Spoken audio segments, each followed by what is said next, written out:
Hello, everybody. Hello there. Hi, Katrina. Lovely to see you again. Hello, Margaret. Lovely to see you. Is this your first time, I believe? Don't know if you can hear me. Hello. I've not spotted you before, so I'm just saying I think you're a new person. Welcome to the Thought Leader Author Forum. It's good to see you again, Katrina. Susan, lovely to see you. Thank you for coming. Alan. Oh my God, we've got to stop meeting like this, Alan. Yeah, I see your face all the time. This is wonderful. And Liz, I know you've not got your camera on. Maybe you don't can't have your camera on, but lovely to see you again, or maybe I should say lovely to hear you again. And Harvey, lovely for you to join as well. Hello there. There's a lovely face. Hope you're doing well, Harvey. Okay, so I'm going to let the room run for a couple of more minutes to see who else is going to join us. In the meantime, what I'd love for you to do is just go into the chat and tell me what you'd like to gain from today's session. So you're giving me 45 minutes of your valuable time. If you're anything like me, you've got your to-do list is like this big, and the amount of time you have to do it is about this big.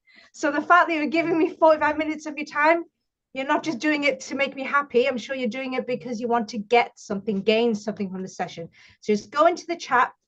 So if you click on chat below on Zoom, it'll lead you to the chat, and that is where you can put in a comment regarding what you'd like to gain from this session. It means that I can make sure, hopefully I cover it. And if I'm unable to cover it today, if it's a really juicy topic, I may even dedicate a future forum to it. So just go into the chat now while I'm letting the room run for a couple of more minutes to see who joins us. Gosh, I think Alan might have more books than I do, and I'm a publisher. That's crazy, isn't it? He's beating me, and I'm like, oh my God, I have a room full of books, but that he might have more books than me. Okay, so let me just go to the chat. Welcome, Harvey. Lovely to see you again. This is going to be a good session for you, Harvey, because I know you're still in the process of planning a book. This is really all about nailing your book audience, really figuring out who your reader is. And it's such an important topic. I've seen so many authors fail with their books because they were just wrote. They just sat in front of their computer and they just wrote. And that's fine if you're writing a book for cathartic reasons, or because for mindfulness, or just because you're writing a memoir and you just want to get your thoughts down on paper. Wonderful for that. But if you really wanted to write a book for thought leadership, if you're wanting a book that genuinely makes a difference to people and empowers them to act on your suggestions and your advice, then you can't afford to just sit in front of a computer and just let it happen. You've got to be far more strategic. And the first thing you need to do is really nail your book audience, which is exactly what we are talking about today. Welcome, Susan. Lovely to have you here. Okay, so let's get started. We may have a few more people who may join us later, but hopefully I'll spot them. So what I will ask is just for the next few moments, if you could just all go on mute. The reason why is I'm dyspraxic, so I don't have much spatial awareness. So it's a minor miracle that I'm talking and walking at the same time on my little treadmill. If I hear a loud noise, I may end up in that bookshelf, which is the last thing you want to see. So if you just go on mute just for a few moments, and then afterwards, of course, come off mute and do speak to me. So give me 2 moments. Let me just go to my slides. Okay, so let's start this. Okay, so first of all, welcome to the Thought Leader Author Forum. A number of familiar faces and some new faces as well. So welcome everybody. So what is the Thought Leader Author Forum? So if you're new, let me just quickly go through what the Thought Leader Author Forum and what structure we have. So the Thought Leader Forum happens every Wednesday at 12 p.m. UK time. And we discuss various different topics to do with book production, as well as book leveraging strategies and how to use a book to become a thought leader on a particular subject. And every single forum has 2 parts. So we have 45 minutes today, and the first part we discuss, well, I do a small presentation where we talk about the topic of the day. So today we're talking about how to target your book audience. I'll give you a step-by-step methodology that you can go away and use now on how to actually target your audience. And then part 2 of the forum is my favorite bit. This is the bit where you can all come off mute and then you join in. There's a reason why I created the forum, and it's not a weekly masterclass or a workshop. not knocking masterclasses and workshops. I do plenty of those. But I like a forum. The reason why is sometimes you learn more just from speaking to other people and getting their feedback, getting their thoughts, getting their real world experiences. I find that can be better than just having a workshop or a masterclass. So do get involved. Give me your experiences. Have you written books before? Have you done any of this methodology before? Or can you see how this will help you in a future book? So do let me know. That's where you get the most out of the forum. And also for turning up today, everything that I go through today, you will get a workbook tomorrow morning. My assistant will send it out. She usually sends it out around about 9:30 or so, I think it is, in the morning, UK time, of course. So you will get that tomorrow. So feel free to scribble things down if you want, but you don't need to. You can sit back with your cup of tea or coffee or whatever it is and just take it in. You don't have to take any notes. Rest assured, you will get everything sent to you in a workbook format that you can use and you have without compliments. You'll get that tomorrow morning. And oh, actually, you get 2 workbooks. So you'll get a workbook that will help you drill down who your audience is, and you'll get a second workbook where you can collate all that information and create a reader persona. This is something I added in about a year later when I was working with my one-to-one clients. And the reason why is I noticed when people were going through this workbook and nailing their book audience, that was great. And then they forgot about it because it's a 4-page workbook. They weren't going to read it again.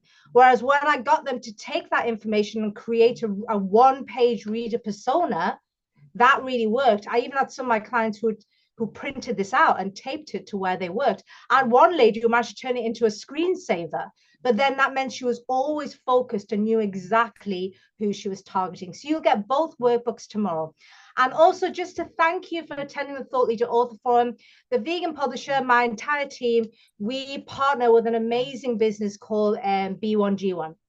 And what they do is they allow businesses such as ours to incrementally make a difference in the world. So just for you coming to the Thought Leader Author Forum today, you can pick one of these amazing causes and we will actually donate on your behalf. So it costs you nothing apart from the click of a mouse, whatever that costs. So all you have to do is literally just click on one of these. In fact, what I'll do is I'll put this into the chat now, because that makes a lot of sense, doesn't it? If you've actually got this in the chat now, then while you're listening to me, you could be clicking here, picking a cause. Make sure you do it, because like I said, it costs you absolutely nothing apart from a click of a mouse. But then you've done your good deed for the day. You can go off and think, yeah, I changed someone's life just by turning up to an event. Okay, so let me know if you can see this in the chat now. Just give me a thumbs up if it's in the chat. Can you see it? I'm not getting a thumbs up. Does that mean that you can't see it in the chat at the moment? Because I see it in the chat, but I don't know if you can see it in the chat. Yes, okay, thank you, Katrina. Okay, just wanted to make sure there wasn't just me and those you could actually see in the chat. Okay, fantastic. Let's carry on. Okay, so I ran a poll earlier today and I asked if you were writing a book for thought leadership. So this is on my LinkedIn profile. If you're writing a book for thought leadership, how important is it for you to target your audience correctly? Now, this is a bit of a weird one. Some of you have been to the forum before. You know I'm a sucker for polls. A lot of the polls I normally do, I'm genuinely asking because I want to see, well, what's the split? I'd love to know what my audience is thinking. But this one was actually a rhetorical question, because which author or would-be author would say, no, it's not important to target your audience correctly? But strange enough, even 8% still managed to say, no, not important. I don't know what's wrong with that 8%, because I'm thinking, which author thinks knowing who their audience is not important when writing a book? So it just goes to show you can't predict human behavior. This really was a rhetorical question. I was expecting close to 100% of people to say, well, yes, of course it's important to target audience correctly. I even had one lady, Helga, which made me laugh. She said 8% slipped when they're trying to press yes. And I agreed with her. I was like, I think you're right, because what happened with those 8%? No, it's quite telling. Not one of them left a comment, even though they said not important. They didn't leave a comment on my post saying why they felt it wasn't important. So the reality is, whatever book you're writing, targeting your audience is imperative. It's absolutely imperative. Okay. And it's all about asking the right questions. That's a key thing. It's you, if you've ever done surveys or questionnaires, you'll know that they're only as powerful as the questions inside them. You can create a survey and survey thousands of people, but it's not going to be helpful if you don't ask them the right questions. So that's what we're going to go through today. We're going to go through what are the right questions to ask people, or ask yourself and your audience, and then you can allow you to really target your audience for your book. And the other thing is, never assume. I've had a number of clients who'd been in business maybe for 5 years, maybe even longer, and they've just assumed certain things. That, you know, maybe I've had some clients who went through a similar process when they started their business and they were working with a branding expert, for example. So then they go, oh, I already know this, I don't need to go through this. And I always force them to still go through this process. Why? Because first of all, your audience may have changed. That happens. The longer you're in business, your audience can change. And secondly, because you haven't asked for a while, you could make assumptions about them and they're wrong. In fact, the more familiar, what's that old saying? Familiarity breeds contempt. I'm not sure if it breeds contempt. What it certainly do is it makes you assume things. How many times have you met an old friend and they've done something and you go, that's not like you? But how do you know? You made an assumption that it wasn't like them. It's probably like them very much so. So it's the same thing here. You never want to assume. So I don't care how well you think you know your audience, go through these steps because you may be surprised at what you can uncover. Okay, so let's go through the questions that my clients ask their audience to help them nail their book audience. So the first thing, the biggest thing, is what is the big burning question they ask you first? What is the big burning question they ask you first? This is huge. When I asked myself this question, and then when I started surveying and my audience, I was floored with how much I didn't know about them. I honestly thought when I started helping people publish books way back in 2018, I assumed that the business world absolutely understood the value of writing a book for personal branding and thought leadership. In my head, I thought, well, these people go to conferences, they go to events. Practically every single time you have a keynote speaker, that person's already an author. So surely they get it. What floored me is the big burning question my audience was actually asking. I thought the big burning question would be, how do I write a book? It seems I was wrong. I assumed.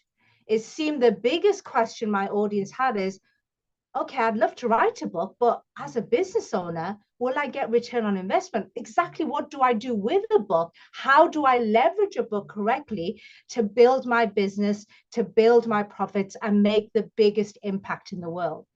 And that, if I had assumed, imagine if I had assumed there and I didn't go and ask my audience, what is the big question that they really want to know from me? My book would have been a completely different book, and it probably wouldn't have done anywhere near as well either. So this is, I'm giving you an example of why you should never assume. So think about your audience and ask members of your audience, what is the big burning question they have? You know, what do they want from you? This follows on. What do they want to know or do? There is always something they want to know or do. One of the biggest lessons I got from one of my publishing mentors is she told me that people read fiction and memoirs for pleasure. They don't read books like this for pleasure.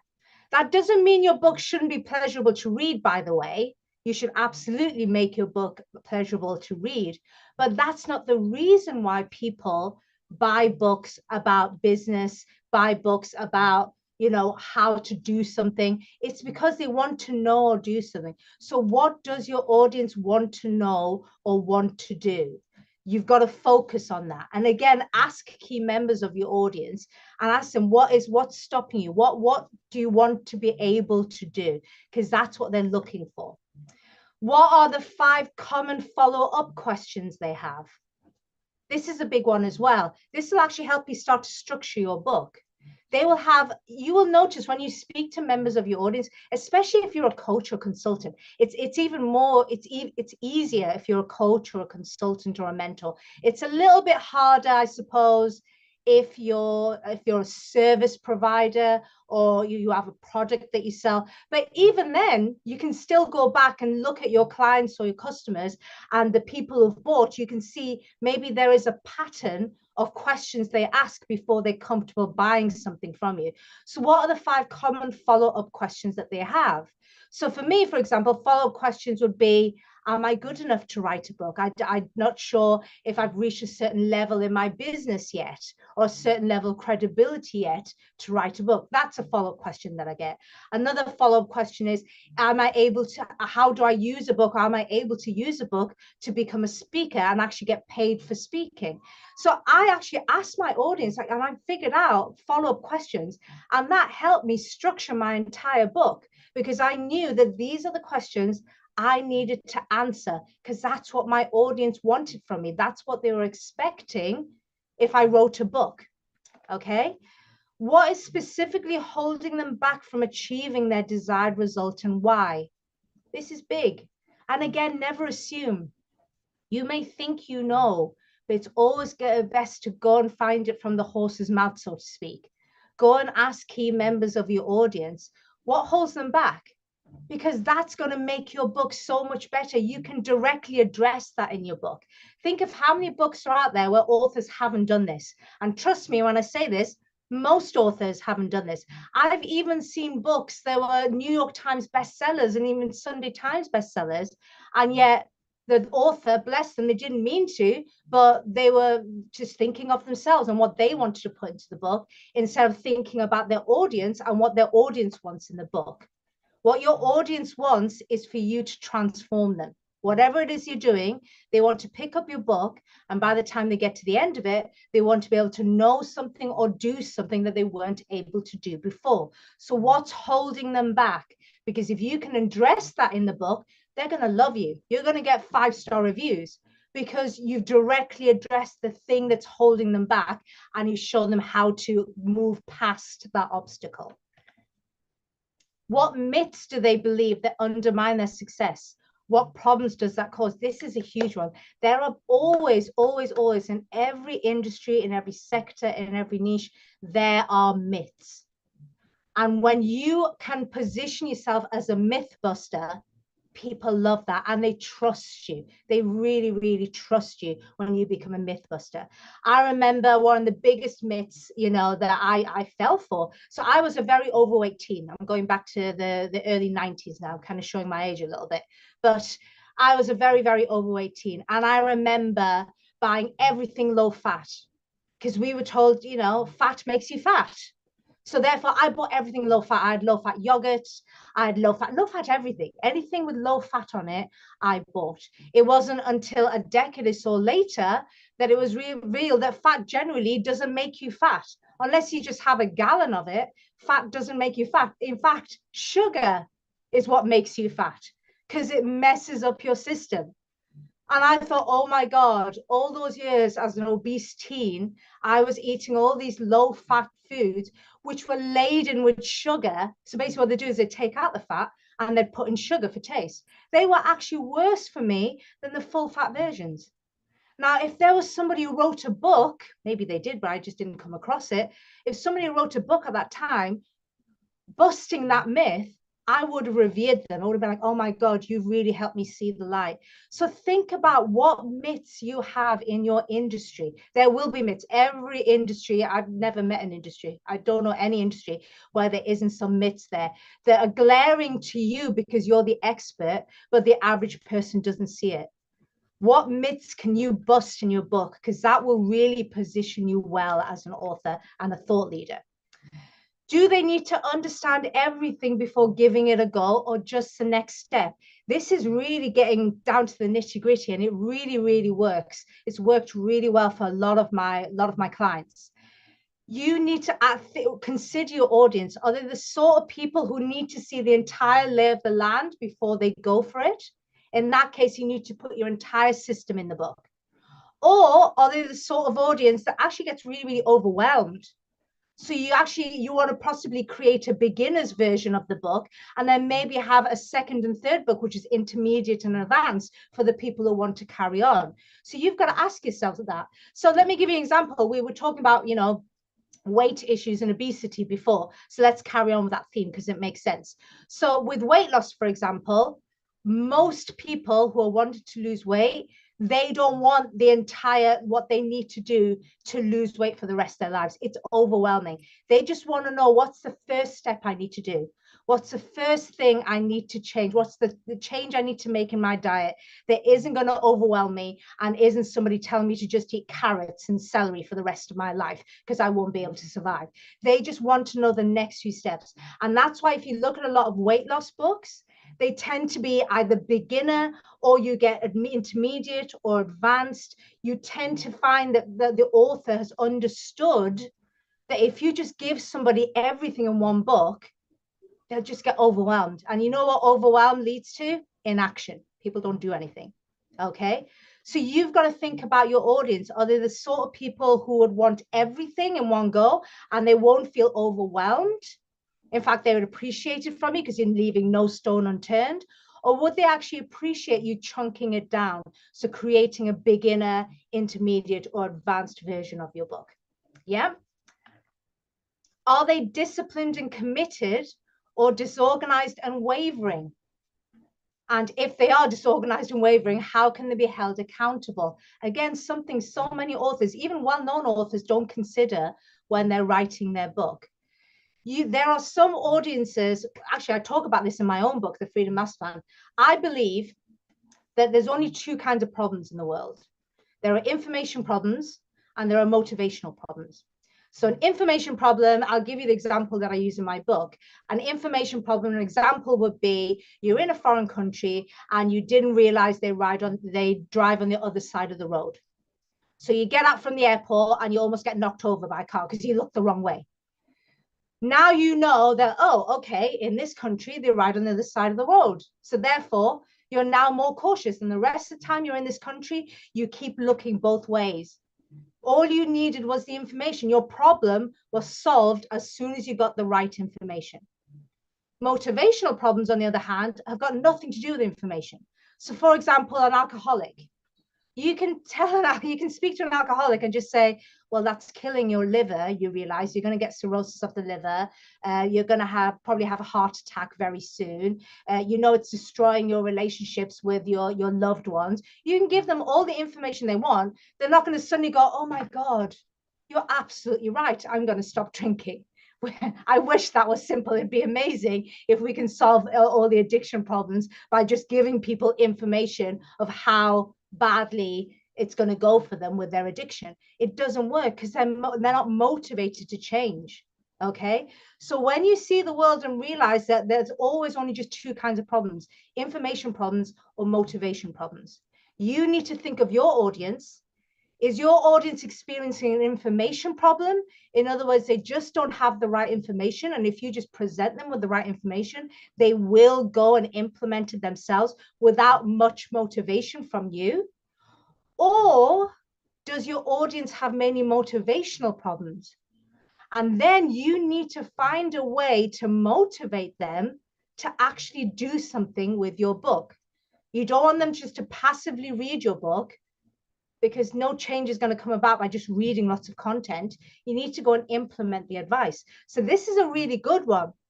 Okay, ask yourself, are your audience disciplined and committed, or are they disorganized and wavering? So for example, in my book, I realized my audience was disorganized and wavering. Now, before you're thinking, hang on, your audience is business owners, they're social entrepreneurs, they're B Corp founders, these are go-getters. What do you mean they're disorganized and wavering? Well, what I realized with my audience is they're not disorganized and wavering when it comes to their business. But when it comes to writing a book, because they're so busy with their business, that the book ends up being put on the back burner, and it's like, oh, I'm going to do it. And in the meantime, they're not making the biggest impact because they've just wrote the damn book and leveraged it how I teach people to leverage their books. They'll be making even bigger impact with their social enterprise or their B Corp or whatever it is, their nonprofit or whatever it is that they've got. So I realized when it came to what I needed my audience to do, they were disorganized and wavering. So therefore, I fashioned my book to really motivate them. They have quizzes at the end. They have downloadable things to go and get from my website, little worksheets to do. It's essentially almost like a workshop. One of the nicest reviews I got from my book on Amazon is, I felt I was in a workshop with Mitali. That was by design, folks. I didn't do that accidentally. The reason why I've got so many nice reviews for my book is because I was very aware my audience are a little bit disorganized and wavering when it comes to this. So I need to make sure they stay on track and they actually do what I want them to do. So you also need to ask yourself, of your audience, are they disciplined and committed or disorganized and wavering? Now, as I said, there's a few more questions in here. I don't want to go through all of them today because we'll be here for hours. But everything that I've talked about, the questions, and also a few more questions that my clients ask of their audience, is in this workbook. It's a fillable workbook, so you can actually input information directly into the workbook. So you'll get that tomorrow morning. So do take some time out over the next couple of weeks to do this. Even if you're not planning on writing a book, folks, you still should do this, because this will give you a really good understanding of who your business or organization targets. Okay, so even if you're not planning on writing a book anytime soon, I would still urge you to do this, because this will really help you pinpoint. Think about all the content that you create for your business or organization right now. You're probably doing articles, you're probably doing social media posts. There's probably lots of things that you're writing for your business. How much better would it be when you can really target your audience? How much more will all of that written content land? Far more. So I would urge you to do this workbook, even if you're not planning on writing anytime soon. And then what you can do is you can take everything from here, and this workbook, the second workbook, will show you how to condense it into a one-pager persona. And then that really helps, because this is something that, as I said, some of my clients used to just print it out and tack it up to where they worked. Or as I said, one lady even managed to put it on as a screensaver on a computer. Again, this will really help you focus and make sure you know exactly who you're targeting. Okay, so let me come out of this. I'd love to hear your thoughts. So, Harvey, you said AI recap, please. I'm not sure what you meant there. Do you want to just come off mute and let me know? Oh, hello. Yeah, hello there, Harvey. Hi, how are you? I'm very well. How are you, my love? Yeah, good. Sunny up here where I am, so it's nice. I'm in Gateshead in the northeast, so it's like this. We're gonna go through the entire 4 seasons in 24 hours, pretty much up here.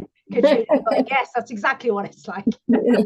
Well, first day feels like summer here today. First day. I'm jealous. Okay, so what did you mean by AI recap? I think we did a how to use AI in writing a book last session, I believe. Yes, we did. Yeah. I won't be covering that today because that is a different topic. That is how to use AI to help you brainstorm, whether it's book ideas or whether it's brainstorming a book outline, that sort of thing. Did you get the replay from last week? I haven't checked. Because you should have received. My assistant always sends to all the people who attend, they get a link to the replay and they get any associated workbooks. For people who don't attend, you still get a link to the replay. So I'm not sure if you were here last week or not. I assume you weren't here last week, then that way you will absolutely have. But if you don't, send me a message and I'll find out what happened and I'll make sure you get the replay. Yeah, that'll be good. If there's a replay, then I can. And you asked, what is the name of my book? It's called The Freedom Master Plan. So you can just see over my shoulder. So you just put in The Freedom Master Plan, or just put in my ridiculously long surname that hardly anybody has in the world. You will find me. I'm very, very easily found with that surname. I actually did a test, and it seems the only Deepakeisas in the world are me and my siblings. So isn't that amazing? Like 8 billion of us, but there's only us with my surname. But I'm not sure about lots of Mitalis. So I was. Oh yeah, lots of Mitali's a common name, yeah, but Deepakeisa not so common at all. So let me think. What are your thoughts regarding this? So I'd love to hear from you. So feel free to just mute and get involved. But I'd love to know have you done something like this previously maybe when you were going through branding with your business or your organization? Have you gone through something like this previously? And how does how I do it, how does that compare to what you've been through before? Have I stunned you all into silence? Oh, go on, Alan. Okay. My first 3 books Yes. were published. They weren't even edited. I know you've had a horrible experience with a publisher. I'm very aware of that. But I didn't know anything. But I published my books not to create an income or anything. It was only a personal challenge to be able to write a book, having lost my eyesight. Yes. So it was just, that personal challenge. But I never expected them to sell. Yes. And of course they didn't, because the publishers just ripped me off. But once I'd had the surgery to give me a very basic sight, and I can blow it up to like 34 font on my computer, I could work through it. I couldn't afford to have them edited again, but I republished 2 of the books. But they're still rubbish. But at least it was personal achievement. Going back to your first comment about my books here, I've got 1,000 books on the opposite wall. They are all personal interest, and 1,000 books behind me, and they are all personal development, and 220 something are specifically mindset, because I've been teaching mindset for 62 years now. Yeah. I think you might beat me. I think I've got close to, I think the last time I did a check on numbers, I think I had close to 180 books, but I think you've beaten me now. So well done. You've beaten a publisher when it comes to the number of books. You can actually say that. I know a publisher who has fewer books than I do. But yes, I'd love to know. So has anybody done anything like this? Well, actually, Alan, I'll ask you, Alan, maybe you didn't do this because, as you said, your books, it was more of a personal achievement. You weren't thinking. So you didn't do any sort of audience targeting or anything like that? Well, one, I didn't know you're supposed to do that. But I did nothing. I simply thought, right, I need to learn software for the blind to get back on my computer. I had to learn to touch type, and I simply started writing, and I created a personal development book, and then followed up with a couple of novels. And I just looked for a publisher, and Author House was the only one that responded. So I thought, oh, they must be good. So I went with them, and it was a complete rip-off. Yeah, I don't know them personally, but you're not the first person to tell me that. And I think also where there's a lot of confusion, I actually need to do a whole forum dedicated to this, as a myth buster, someone who really sort of gets people to understand how publishing works and all the different forms of publishing. It sounds like what Author House is, Alan, is somebody who just offers a service. Whether they do the service good or bad, it sounds like you didn't have a great service. But it sounds like what they do is they just literally, they publish. So say, for example, you designed a t-shirt because your grandson is getting married, so he's having a big stag party or something like that, and you've decided that everyone who's going to this party, to celebrate his last night of freedom, you're all going to wear these t-shirts with his face on them or something like that.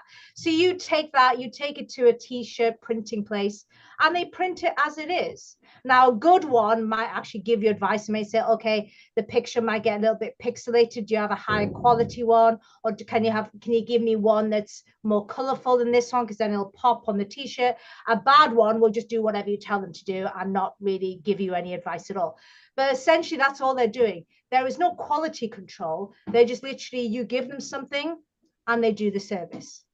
So it sounds like that's what Author House is. Whereas what my team and I do is that although we are helping people publish books in the same way as Author House, there is an element of quality control. First of all, if we think there's anything wrong with your manuscript, or it's gone awry, the angle is bad, or it's good, but then you've got about 50 pages of waffle in there, we're not scared to tell you. And we would say, this bit's wrong. I'm publishing my 47th author on Friday, so I'm very excited. And he's a really good example where he wanted a very specific cover. And one of my designers that I signed to him, she just said that idea is so cliched. He's basically, his book is all about weight loss, but it's not just weight loss. It's all about, there's a spiritual awakening aspect of this book as well. And he talks about compassionate weight loss, losing weight by actually caring not just for yourself, but caring for the planet as a whole. And he advocates a whole food, plant-based diet for living the longest and the happiest life, while also spiritually being happy, because you're not taking from the planet and you're not killing animals just to sustain your life. And he wanted, the image he originally gave us was just like, you know, you get those silhouette, like an hourglass shape made with vegetables with a tape measure around it. And I remember looking and going, I think I saw Weight Watchers did that in 1986. It was such a cliched image.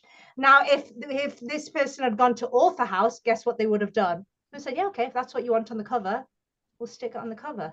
Whereas my designer, she looked at her and that is so cliched, Frank. Are you sure you want to use this? Let me just go and think of something else. And she created a completely different image, still using plants, but created this heart that grows out of plants to represent weight loss through compassion. And he fell in love with it. He was like, everybody I've showed that cover to, they're drawn to it. They just go, it's so eye-catching and amazing and unique. So that's the difference between publishers. There are publishers who will just do whatever you tell them to do. And there's publishers like us that might be a bit more difficult to work with, because we will tell you when something's crap, pardon my language. We would say it and go, that's not good. It's a shame that you experienced that side of publishing, Alan. I wish we had met earlier, because I would have made sure your books were done fantastically. Well, I did learn a lot. Yes. Because I then went on to co-author 3 other books. Yes. And I picked up a lot of information from them. That's good. And now I've written my life story. Now, you say you don't do novels and that sort of thing, but I've also working on a mindset book.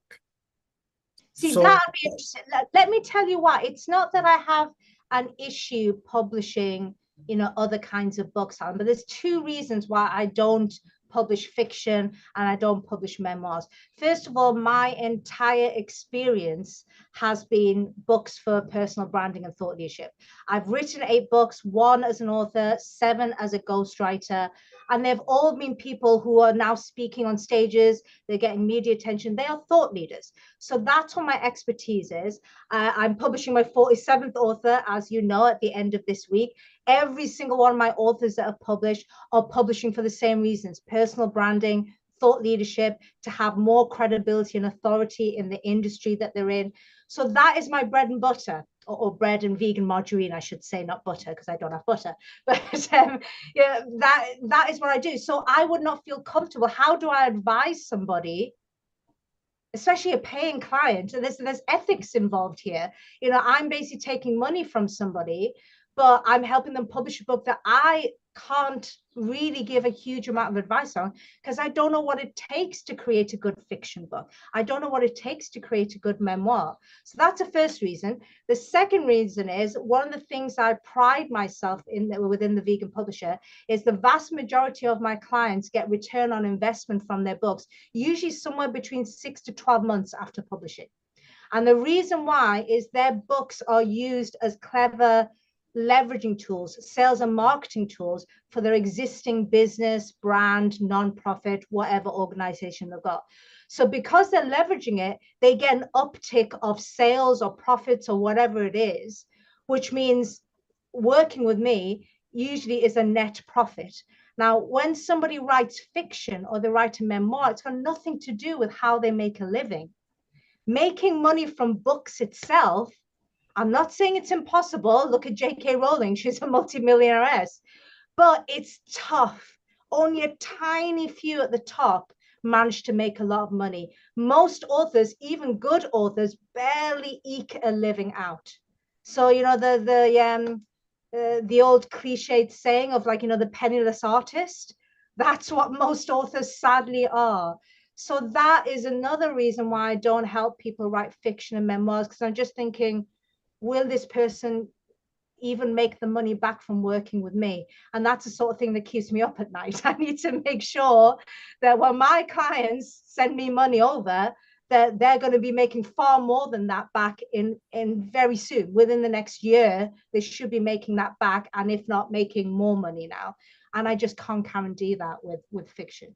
But if you're looking to write a book on mindset, again, just come and talk to me. Come and talk to me, and let's talk about it, Alan. But as long as I can, what I need to do is I really need to work with you and make sure that this book will give you return on investment. So probably what we need to do is actually look at your business more than your book idea and see what have you got in your business. If you've already got fully fledged programs that people are coming into and they're spending money with you, then it's a possibility, because the book could ignite that. If we can get more people to understand the awesomeness of Alan Roberts and come into your programs and spend money with you, then you're going to get return on investment with working with someone like me. However, if I can't see that, then my conscience will not allow me to take any kind of fee from you, Alan, unless I can almost guarantee that you're going to make that money back and do well from it. Does that make sense? Well, I'm putting 3 mindset programs onto the internet and a learning techniques program on there. Yes. And I entered this challenge to create a new course. And I thought, well, what can I write a new course on? And when I lost my eyesight, I took up public speaking.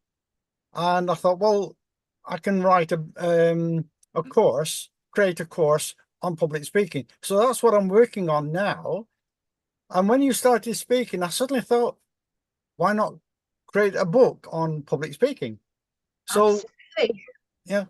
So that's another one. It's easily done. In fact, you've probably already got the information. What a lot of my clients have done, they already created a program and they create a condensed version of that and turn it into a book. So they've come to me to do that. Then I've had people who've done it the opposite way around. They actually wrote the book and then later on they expanded it to create a program.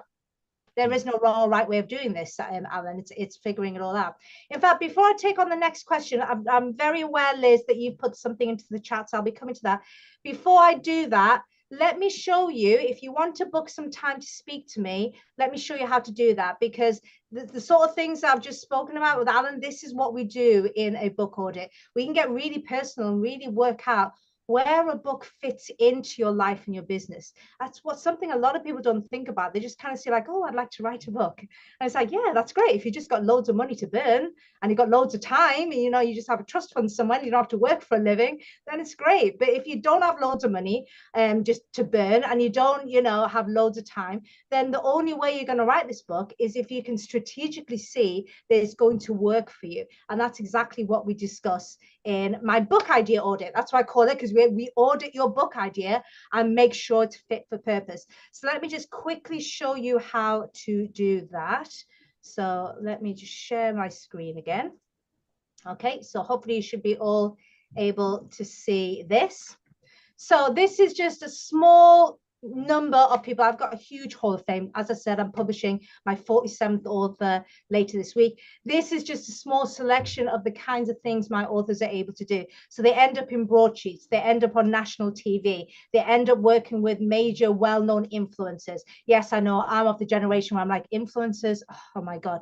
However, what I've learned now from my PR experts, there are now influencers who are only 26, 27, bless them, but actually have more following and influence than some Hollywood stars. So that's what my team do. They go and find influencers as well, if that fits your particular subject. This is just to give you an idea of, this is one of my awesome authors, Isla, fantastic lady. And as you can see, she's saying she's a busy mom. At the time when she wrote this, she had a day job and she was building a fledgling coaching business, okay? And she had 2 young kids under the age of 10 too.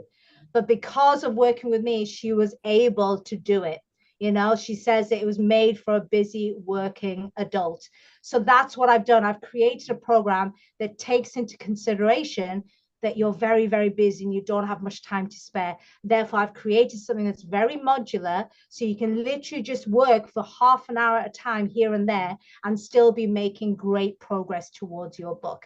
So what we'll discuss in your book idea audit is we'll go through the entire process of what my team and I can do. So we help you plan and write your book specifically for personal branding and thought leadership. We have an expert team of editors, designers, formatters, publishers, all these incredible people you need to make sure you don't fall into the same hole that Alan fell into, which was a publisher that just made loads of mistakes and didn't take care of his book. We make sure your book is published to the highest professional standards. Our gold standard is your book should look like something that a library would be proud to have on its shelves. If a library wouldn't have it on its shelves, then it's not good enough as far as we're concerned. So we can do that for you. And then post-publishing, we even have social media experts, we have PR experts, we have podcast experts, lots of people that can help you fashion a strategic marketing plan to get your book out into the world. So what we'll do in this book idea audit is we'll audit your book ideas, because we want to make sure that it's going to be successful for you. We'll look at what process will help you succeed. And if we feel there's a match there and we think our program, the Thought Leader Ecosystem, can help you, at that point, only if it's suitable, we will go through timeframes, how much it costs, etc., etc. So let me just quickly show you how to do that. In fact, what I will do is I'll put the link into the chat now. So let me know that you see this. So is that in the chat now? Excellent. Okay, great. So all you have to do is when you just go on here, there's a small video just showing you, well, you don't even have to watch the video. I've just kind of explained what to expect. But if you want a reminder of what to expect, just watch the video. Then just go here. All you have to do is pick a date. You know how this works. It's all I've done is embedded Calendly into this page. So you know how it works.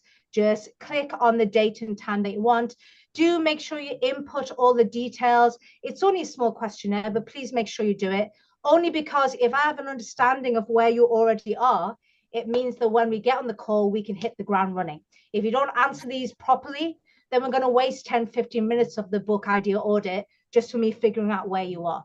So do make sure you answer all of this and then book some time to meet me. Okay, so let me come out. So okay, Liz, you said, I did something like this for marketing purposes. How might this be different? Maybe a different or more specific topic, or I guess it depends on what you're trying to achieve. Okay, so let me break this down. I did so for marketing purposes. Liz, I don't know if you can come off mute and tell me. So you did this for marketing purposes for your own business? Is that what you did it for? Or did you do it, because I know you work for others, so were you doing it for a client on their behalf? I'd love to know, because then it changes. Yes, okay, so you did it for yourself. Okay. It's not really different, really. The reason why I call it, a reader persona is because I'm a publisher. So of course I'm going to be thinking about book audiences. But really, because these books are clever sales and marketing tools for an existing business or organization of some sort, then your book audience is usually the same as your business audience. So if you've done something like this for marketing purposes, then you can do this again. In fact, there may be some questions on that workbook, maybe some questions that I went through today that weren't on your original when you were doing this for marketing purposes.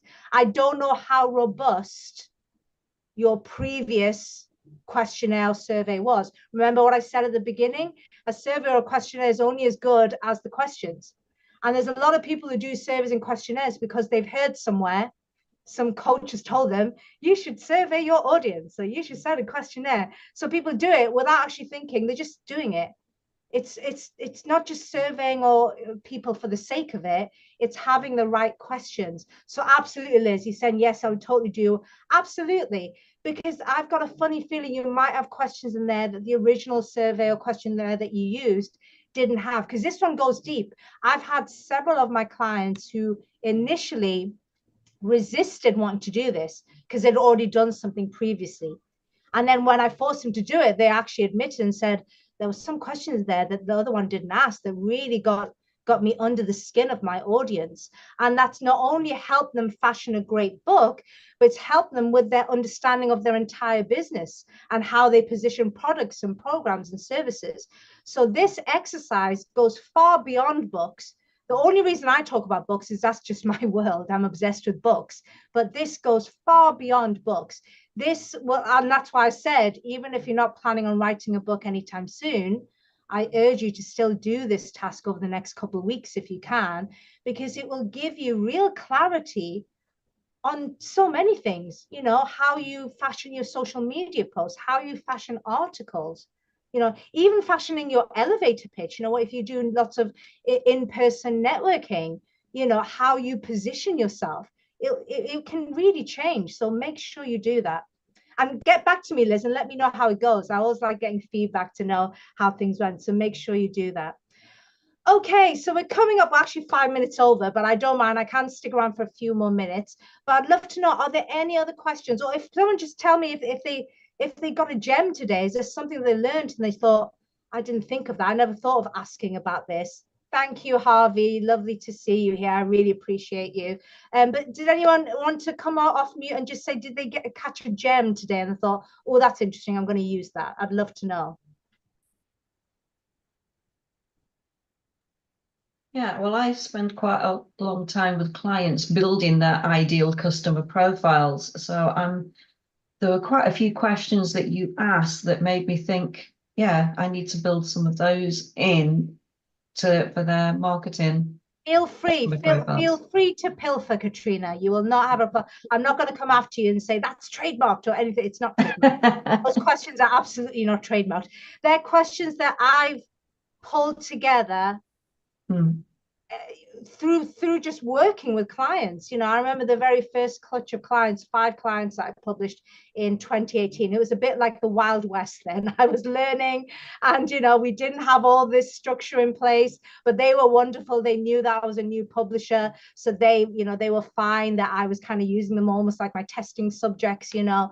And during 2018 is when I started to create the structure, and I would just realize that I looked at a lot of these what questions these branding experts were using, and they weren't nearly getting under the skin as much as I wanted. So that's when I started to build in more questions. So it's been a labor of love, and it's taken several years to build it. But feel free to take some of those questions and add it into your questionnaires and surveys, because it really is, it's in depth, and it really forces you to think and put yourself into the shoes of your audience and what they really want from you. And that's magic. When you can figure that out, everything becomes so much easier, you know.